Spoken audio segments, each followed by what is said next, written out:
আসসালামু আলাইকুম। আজকের ভিডিওতে আমি আপনাদেরকে দেখাবো পারিবারিক সম্পত্তির বন্টন কিভাবে করবেন।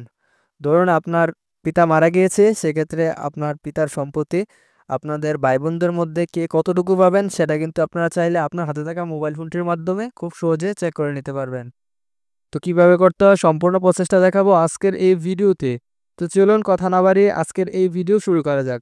তো ভিডিও শুরু করার আগে একটা কথা বলে রাখি, আমি আজকে যে কাজটা দেখাবো এটা কিন্তু গভর্নমেন্ট অনুমোদিত একটা ক্যালকুলেশন সাইট।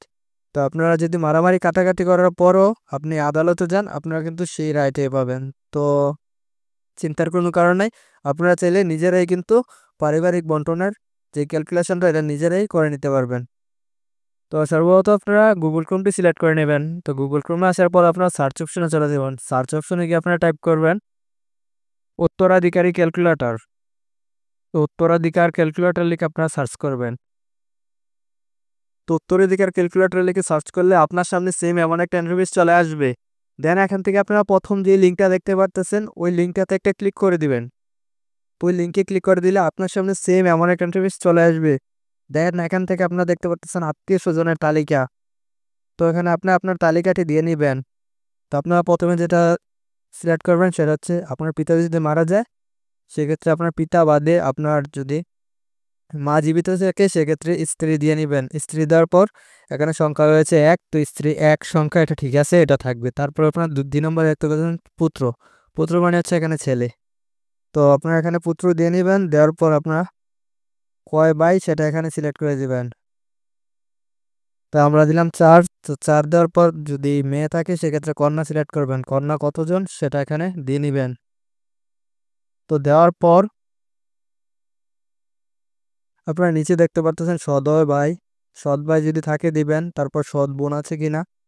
তো এটা আমি বোঝানোর জন্য আপনাকে দিতেছি সৎ ভাই, তারপর চাচাতো ভাই একজন দিলাম। দেওয়ার পর আপনারা নিচে দেখতে পারতেছেন সম্পদের বিবরণ। তো এই সম্পদের বিবরণের জায়গায় আপনারা দেখতে পাচ্ছেন প্রথম জমি। তো এখানে আপনারা জমিটা ভাগ করতে পারবেন। স্বর্ণ, রূপো, মুদ্রা এগুলো যদি থাকে এগুলো আপনারা বন্টন করে নিতে পারবেন।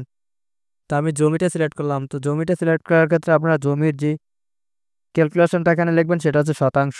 তো আপনার জমিটা কত শতক আপনার পিতার ওইটা আপনারা আগে বের করে নেবেন।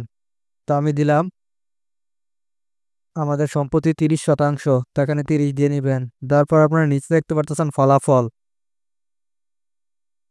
তো এখানে আপনারা সকল তথ্য ঠিক থাকলে আপনারা যে ফলাফল অপশনটা আছে ফলাফল অপশনে একটা ক্লিক করে দিবেন। ক্লিক করে দেওয়ার পর আপনারা নিচে চলে যাবেন। নিচে তো চলে গেলে আপনার সামনে দেখেন আপনার সকল শতাংশের হিসাব এখানে চলে আসবে অটোমেটিক্যালি। তো এখানে দেখতে পাচ্ছেন স্ত্রী। তো স্ত্রী এখানে হচ্ছে 3 শতক 75 সেন্ট পাবে। তারপর প্রথম পুত্র। তো পুত্র এখানে দেখতে পাচ্ছেন 5 শতক 25 সেন্ট করে পাবে 4 জন। তারপর হচ্ছে আপনার কন্যা। তো কন্যারা পাবে হচ্ছে 2 শতক 62 সেন্ট। তো দেখেন দুই কন্যা কতটুকু পাবে এগুলো এখানে দেখাচ্ছে। তারপর আপনারা দেখতে পাচ্ছেন সৎ ভাই, চাচাতো ভাই তারা কিন্তু পাবে না। আপনারা এখানে দেখতে পাচ্ছেন 0। তো আমি যে ক্যালকুলেশনটা দেখালাম এটা কিন্তু গভর্নমেন্ট অনুমোদিত। আপনারা যদি মারামারি কাটাকাটির পরও আপনারা আদালতে যান আপনাদেরকে কিন্তু এই রাইটে দিবে। তারপরে নিচে দেখতে পারতেছেন একটা প্রিন্ট নাম্বার বাটন। তো ওই প্রিন্ট অপশনে একটা ক্লিক করে দিবেন। প্রিন্ট অপশনে ক্লিক করে দিলে দেখতে পারতেছেন আপনার যে ক্যালকুলেশনটা আছে ওইটা পিডিএফ আকারে ডাউনলোড হয়ে যাবে। তো আপনারা এটা চাইলে পিডিএফ আকারে ডাউনলোড করে নিতে পারেন। তো আশা করি ভিডিওটা বুঝতে পারছেন। তো ভিডিওটা বুঝতে অসুবিধা হলে অবশ্যই কমেন্ট করবেন। ভালো লাগলে চ্যানেলটাকে সাবস্ক্রাইব করে পাশে থাকবেন। আজকের মতো ভিডিও পর্যন্তই, দেখা হবে নতুন কোনো ভিডিওতে। সে পর্যন্ত ভালো থাকবেন, সুস্থ থাকবেন। আল্লাহ হাফেজ।